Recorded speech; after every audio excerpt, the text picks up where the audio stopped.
Hi friends, welcome to Colourful Aari.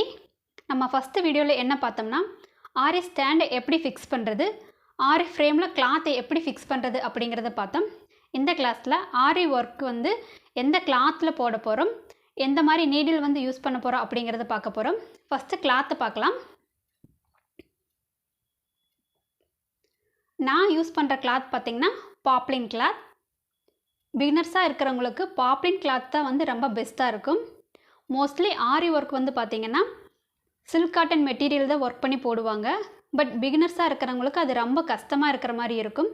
அதனால தான் சொல்கிறேன், பாப்ளின் கிளாத் ரொம்ப பெஸ்ட்டாக இருக்கும். இந்த கிளாத் ரொம்ப சாஃப்டாக இருக்கும். இதனோட ப்ரைஸ் பார்த்திங்கன்னா 120 rupees. 100 rupeesக்கு மேலே கிளாத் வாங்கிக்கோங்க. 100 rupees கீழே வாங்கினீங்கன்னா குவாலிட்டி நல்லா இருக்காது, ஒர்க் பண்ணுறதுக்கு கஷ்டமாக இருக்கும். ஏன்னா நான் அப்படி தான் பண்ணினேன். சரி, வீட்டில் இருந்து தானே ஒர்க் பண்ணுறோம், எந்த கிளாத்தில் போட்டால் என்ன அப்படின்னு சொல்லிட்டு நான் ஃபஸ்ட்டு லைனிங் கிளாத்தில் தான் ஸ்டிச் பண்ணி பார்த்தேன். ரொம்ப கஷ்டமாக இருந்துச்சு. அதுக்கப்புறம் தான் எந்த கிளாத்தில் போட்டால் ஈஸியாக இருக்குன்னு சொல்லி பார்த்தப்போ தான் பாப்ளின் கிளாத்து ரொம்ப பெஸ்ட்டாக இருக்கிற மாதிரி எல்லோரும் சொன்னாங்க.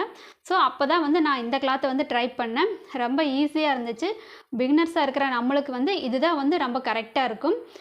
கொஞ்சம் நல்லா ப்ராக்டிஸ் பண்ணதுக்கு அப்புறமா சில்க் காட்டன் மெட்டீரியல் யூஸ் பண்ணுங்கள். எடுத்த உடனே சில்க் காட்டன் மெட்டீரியல் யூஸ் பண்ணாதீங்க.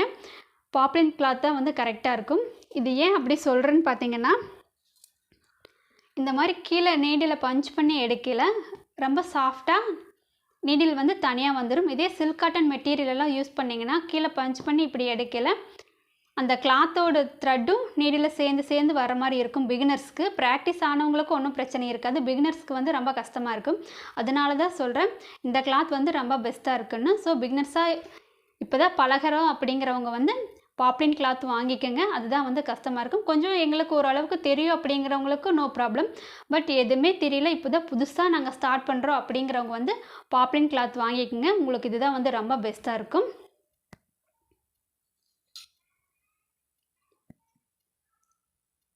நெக்ஸ்ட்டு நீடில் பற்றி பார்க்கலாம். நீடிலில் பார்த்திங்கன்னா 2 டைப்ஸ் ஆஃப் நீடில்ஸ் இருக்குது. பிராண்டட் நீடில்ஸும் இருக்குது, நார்மல் நீடில்ஸும் இருக்குது. பிராண்டட் நீடில்ஸில் பார்த்திங்கன்னா 4 டைப்ஸ் ஆஃப் நீடில்ஸ் யூஸ் பண்ணுவாங்க. என்கிட்ட ஒரு நீடில் நான் வாங்கலை. நம்பர் 13 நீடில்ஸ் நான் வாங்கலை. நான் 3 நீடில் தான் வாங்கியிருக்கிறேன். இந்த நீடில் பிராண்டட் நீடில். இது Tulip Japan brand needle. First இந்த நீடில் த்ரெட்டுக்கான யூஸ் பண்ணுற நீடிலை பார்க்கலாம். இந்த நீடில் தான் த்ரெட்டுக்கு யூஸ் பண்ணுற நீடில். Number 14 0.5 mm. இதான் த்ரெட்டுக்கு யூஸ் பண்ணுற நீடில். நெக்ஸ்ட்டு பீட்ஸ்க்கு யூஸ் பண்ணுற நீடில் பார்க்கலாம். Number 23 0.45 mm. இதான் பீட்ஸ்க்கு யூஸ் பண்ணுற நீடில். நெக்ஸ்ட்டு ஜர்தோஸுக்கு யூஸ் பண்ணுற நீடில் பார்க்கலாம். Number 24 0.4 mm. இதுதான் ஜர்தோஸுக்கு யூஸ் பண்ணுற நீடில். பிராண்டட் நீடிலில் பார்த்தீங்கன்னா இந்த 4 டைப்ஸ் ஆஃப் நீடில்ஸாக இருக்குது. நான் ஒரு நீடில் வாங்கலைன்னு சொன்னேன். நெக்ஸ்ட்டு நார்மல் நீடில் பற்றி பார்க்கலாம். இந்த 3 நீடில் தான் நார்மல் நீடில்ஸ். இதுக்கு பிராண்ட் நேம் கிடையாது. இந்த நீடில் பார்த்தீங்கன்னா த்ரெட்டுக்கு யூஸ் பண்ணுற நீடில். இது ஜர்தோசி அண்ட் பீட்ஸ் ரெண்டுக்குமே ஒரே நீடில் தான் யூஸ் பண்ணுவோம்.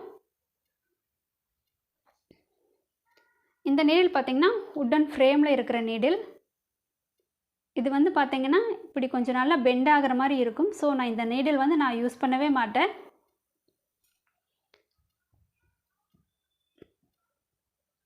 ஆரி ஒர்க்குக்குன்னு யூஸ் பண்ணுற நீடில்ஸ்ன்னு பார்த்தீங்கன்னா இவ்வளவு தான்.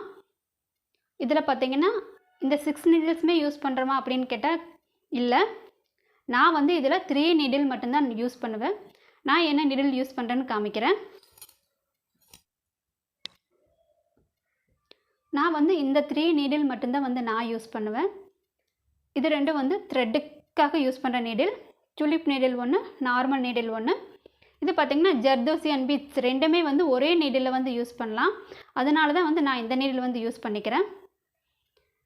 இந்த 2 நீடிலுமே த்ரெட்டுக்காக யூஸ் பண்ணுற நீடில். இந்த 2 நீடிலும் ஏன் நான் உங்களை வாங்க சொல்கிறேன் அப்படின்னா, பிகினர்ஸாக இருக்கிறவங்களுக்கு ஒரு சிலருக்கு துலிப் நீடில் ரொம்ப பெஸ்ட்டாக இருக்கிற மாதிரி இருக்கும். ஏன்னா இது கீழே இப்படி குத்தி மேலே எடுக்கிறப்ப பார்த்திங்கன்னா ரொம்ப சாஃப்டாக வர்ற மாதிரி இருக்கும். நார்மல் நீடில் பார்த்திங்கன்னா கொஞ்சம் இந்த எட்ஜ் வந்து ரொம்ப ஷார்ப்பாக இருக்கும். ஸோ கீழே விட்டு மேலே எடுக்கிறப்ப அந்த கிளாத்து கொஞ்சம் வர்ற மாதிரி இருக்கும் பிகினர்ஸ்க்கு. அதனால தான் சொல்கிறேன், நீங்கள் இந்த 2 நீடில்ஸுமே வாங்கி பாருங்கள், ட்ரை பண்ணி பாருங்கள். உங்களுக்கு எது கம்ஃபர்டபுளாக இருக்குதோ நீங்கள் அந்த நீடில் வந்து யூஸ் பண்ணிக்கோங்க. பட் இந்த 3 நீடில்ஸு இருந்தால் போதும், ஆரி ஒர்க் வந்து கற்றுக்கலாம். இதுக்கும் டுலிப் நீடிலுக்கும் நார்மல் நீடிலுக்கும் என்ன வித்தியாசம்னு பார்த்தீங்கன்னா, இந்த நார்மல் நீடில் பார்த்தீங்கன்னா ஒரே மாதிரி தான் இருக்கும். இப்படி நம்ம ரொட்டேட் பண்ணுறதுக்கு வந்து ரொம்ப ஈஸியாக இருக்கிற மாதிரி இருக்கும். ஆனால் டுலிப் நீடில் பார்த்தீங்கன்னா இந்த இடம் வந்து கொஞ்சம் ஃப்ளாட்டாக இருக்கிற மாதிரி இருக்கும். ஸோ நம்ம இப்படி ரொட்டேட் பண்ணுறதுக்கு வந்து இது வந்து கொஞ்சம் கஷ்டமாக இருக்கிற மாதிரி இருக்கும். அதனால் என்ன பண்ணலாம் அப்படின்னு பார்த்தீங்கன்னா,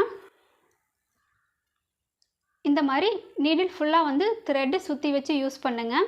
ஸோ இப்படி ரொட்டேட் பண்ணுறதுக்கு வந்து ரொம்ப ஈஸியாக இருக்கிற மாதிரி இருக்கும். நான் நார்மல் நீடில்லுமே வந்து இந்த மாதிரி தான் த்ரெட்டு சுற்றி வச்சு தான் வந்து யூஸ் பண்ணுறேன். அப்போ தான் ஒர்க் பண்ணுறப்ப வந்து ரொம்ப கம்ஃபர்டபுளாக இருக்கிறோம். ஸோ அதனால் நீங்களும் இந்த மாதிரி நீடில்ஸ் வாங்கி த்ரெட்டு சுற்றி வச்சுக்கோங்க. அப்போ தான் ஒர்க் பண்ணுறதுக்கு வந்து நல்லாயிருக்கும். நீடில்ஸில் பார்த்தீங்கன்னா இவ்வளோ தான். நெக்ஸ்ட்டு த்ரெட்டை பற்றி பார்க்கலாம். இது சில்க் த்ரெட். ஆரி ஒர்க்குக்கு ரொம்ப இம்பார்ட்டன்ட் வந்து சில்க் த்ரெட் தான். ஏன்னா ஆரி ஒர்க் வந்து சில்க் த்ரெட்டில் தான் வந்து ஃபுல்லாகவே ஒர்க் பண்ணுவோம். இதனோட பிராண்ட் பார்த்தீங்கன்னா டபுள் பெல் பிராண்ட்.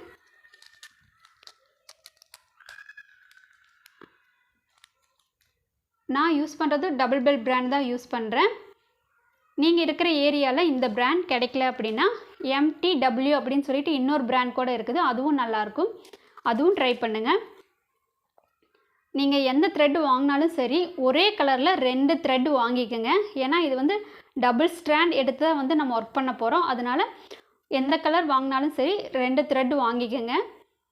பேசிக்கான கலர்ஸ் வந்து வாங்கி வச்சுக்கோங்க. Red and green, blue, maximum dark கலராக பார்த்து வாங்கிக்கோங்க. லைட் கலர் வந்து வேண்டாம், டார்க் கலர் தான் வந்து ஒர்க் பண்ணி பார்க்குறப்ப நல்லா அட்ராக்டிவாக இருக்கிற மாதிரி இருக்கும். ஸோ நல்லா டார்க் கலர் வாங்கிக்கோங்க. அடுத்தது பார்த்திங்கன்னா ஜரி த்ரெட். இது வந்து A1 மம்தா பிராண்ட். இதையும் பிராண்ட் இருக்குது, பார்த்து வாங்கிக்கோங்க. நான் யூஸ் பண்ணுறது A1 மம்தா பிராண்ட் தான் வந்து நான் யூஸ் பண்ணுறேன். இதுலேயும் நிறைய கலர்ஸ் வந்து இருக்குது. பேசிக்காக வந்து கோல்டன் கலர் வந்து வாங்கிக்கோங்க. நெக்ஸ்ட் நம்ம தேவைப்பட்டால் அப்புறம் வாங்கிக்கலாம்.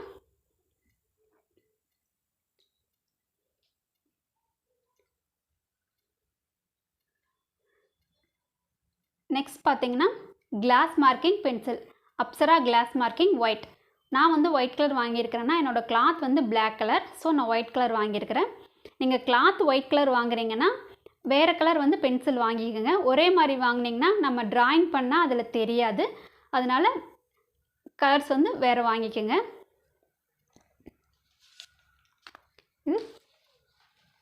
இதுதான் வந்து ட்ரேசிங் பேப்பர் ஒன்று வாங்கிக்கோங்க.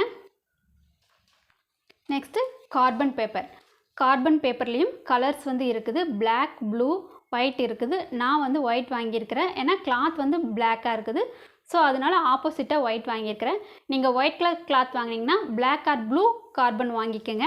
அப்போ தான் வந்து ட்ரேசிங் பண்ணால் தெரியும். சேம் கலராக இருந்தால் ட்ரேசிங் பண்ணுறப்ப வந்து தெரியாது. அதனால் டிஃப்ரெண்ட் கலரில் வாங்கிக்கோங்க.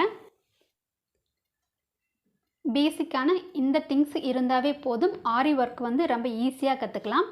நான் இன்னும் நிறைய மெட்டீரியல்ஸ் வந்து சொல்லலை, அது ஒவ்வொரு ஸ்டிச்சாக யூஸ் பண்ணையில் நான் காமிக்கிறேன். நீங்கள் அப்போ தேவைப்பட்டால் வாங்கி யூஸ் பண்ணிக்கலாம். எல்லா மெட்டீரியல்ஸும் வந்து நான் இப்போ காமிக்கல. பேசிக் ஸ்டிச்சஸ்க்கு என்னென்ன தேவையோ அதை மட்டும்தான் இப்போ நான் சொல்லியிருக்கிறேன். ஃபஸ்ட்டு இந்த மெட்டீரியல் வாங்கி பேசிக் ஸ்டிச்சஸ் வந்து கற்றுக்கலாம். அதுக்கப்புறமா வந்து ஒவ்வொரு மெட்டீரியல்ஸாக வாங்கி அடுத்தடுத்த ஸ்டிச்சஸ் வந்து நம்ம கற்றுக்கலாம். இந்த மெட்டீரியல்ஸ் இருந்தாவே போதும், ஆரியோட பேசிக் ஸ்டிச் வந்து நம்ம கற்றுக்கலாம். இந்த மெட்டீரியல்ஸ் எல்லாம் ரெடி பண்ணி வச்சுக்கோங்க. நெக்ஸ்ட் வீடியோவிலேருந்து நம்ம ஸ்டிச்சஸ் வந்து ஸ்டார்ட் பண்ண போகிறோம். இந்த வீடியோ உங்களுக்கு பிடிச்சிருந்தா லைக் பண்ணுங்கள், ஷேர் பண்ணுங்கள், மறக்காமல் சப்ஸ்கிரைப் பண்ணுங்கள். பக்கத்தில் இருக்கிற பெல் பட்டனையும் ப்ரெஸ் பண்ணுங்கள். அப்போ தான் நான் எப்போ வீடியோ போட்டாலும் உங்களுக்கு நோட்டிஃபிகேஷன் வரும். தேங்க்யூ ஃபார் வாட்சிங். பாய்.